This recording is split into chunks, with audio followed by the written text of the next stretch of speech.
Welcome to Journey to Christmas, which has been on display in our church for the past 2 weeks. In that time we've had lots of classes from the local primary schools.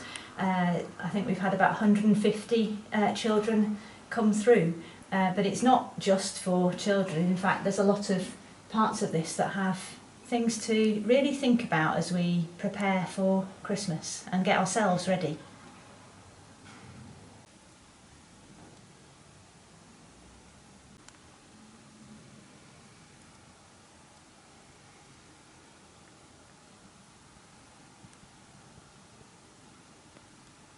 The prophets give us a glimpse of a time when God's world will be full of justice and joy and free from suffering. God's promises are for you too. So what joy do you hope for?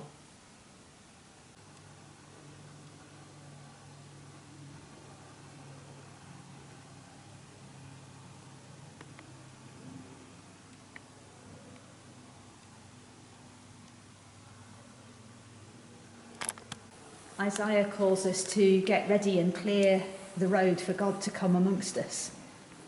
I wonder if there's anything in our lives that we need to move out of the way to be ready.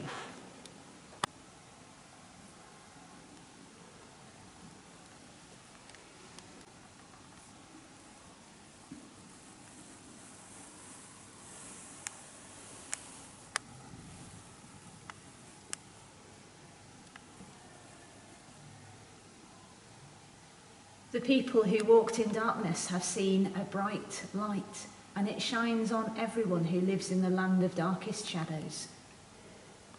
Ask God for the light you need.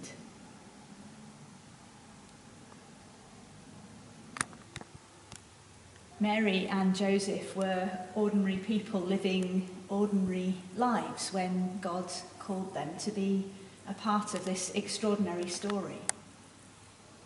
If God can use ordinary people like them, I wonder who God chooses to use today. Perhaps if you have a mirror, you could have a look into it and see an ordinary person that God would love to use.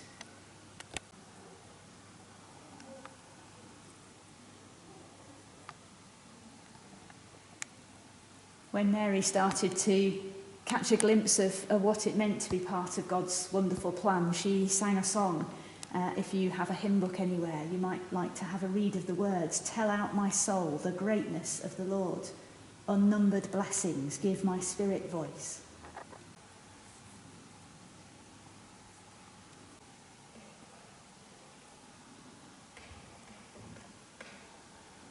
Mary and Joseph had to make the journey to Bethlehem because the emperor had told them that they had to go and register in Joseph's place of birth.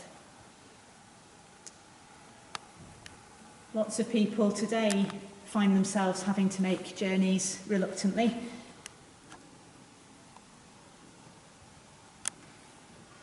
I wonder how far you would need to travel to return to your place of birth, and what journey God might be taking you on.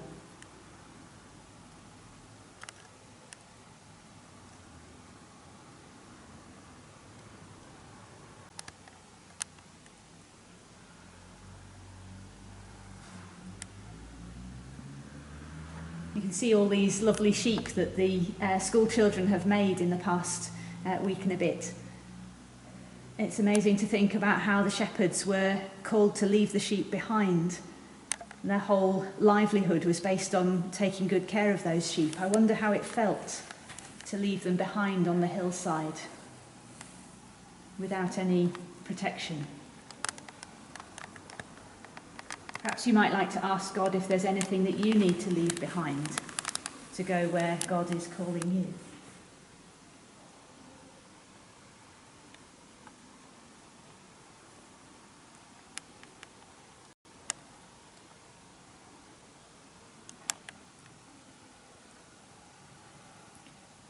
It was the angels who brought the message to the shepherds. The word angel just means messenger, and lots of people are messengers. I wonder who has brought you a special message at some point in your life. So the angels told the shepherds to hurry to Bethlehem and go and find the baby Jesus, we're invited on that journey too.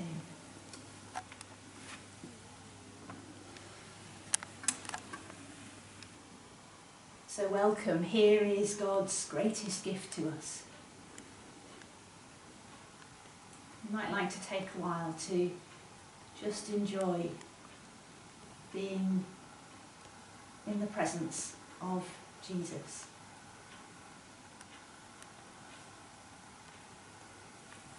I wonder what you most need at this time. There are some words carved into these little pieces of wood here. Faith, forgiveness, life, peace, rest, healing, hope, joy, love. Perhaps sit with one of those words for a while.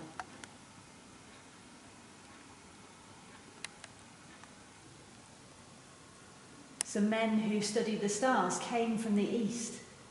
When they saw the child with his mother Mary, they knelt down and worshipped him.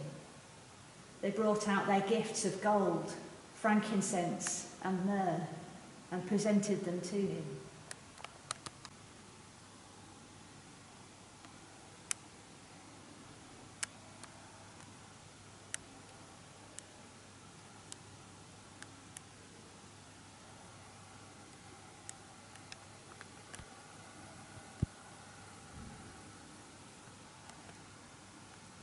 The first gift was gold for a king. And Jesus was a king, but not the sort of king people thought was coming.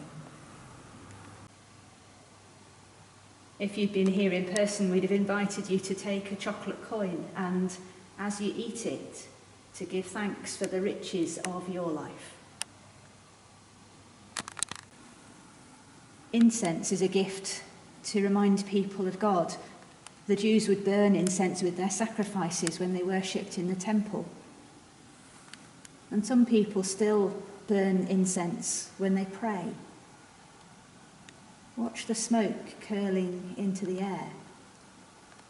It can be a reminder of our prayers, reaching out to God.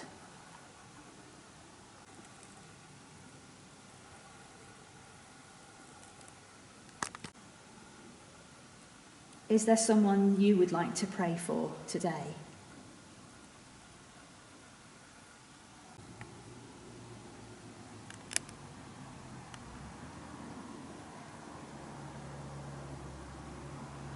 The third gift was myrrh, which is prized for its healing and antiseptic properties.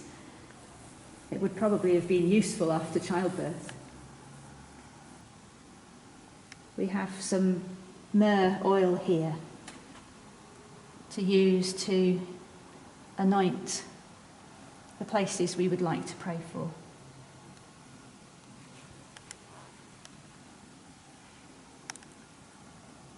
Myrrh was also used to anoint Jesus' body for burial. Jesus living and Jesus dying were both important. He was no ordinary king.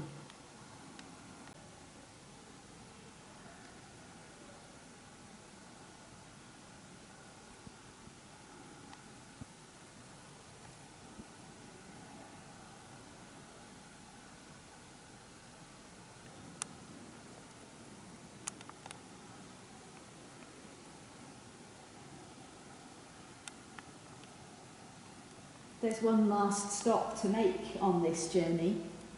The King who was coming is still coming. All this is not just back then, it is also now. We are all invited to journey with God and have our part in this great story. How do you respond to this invitation?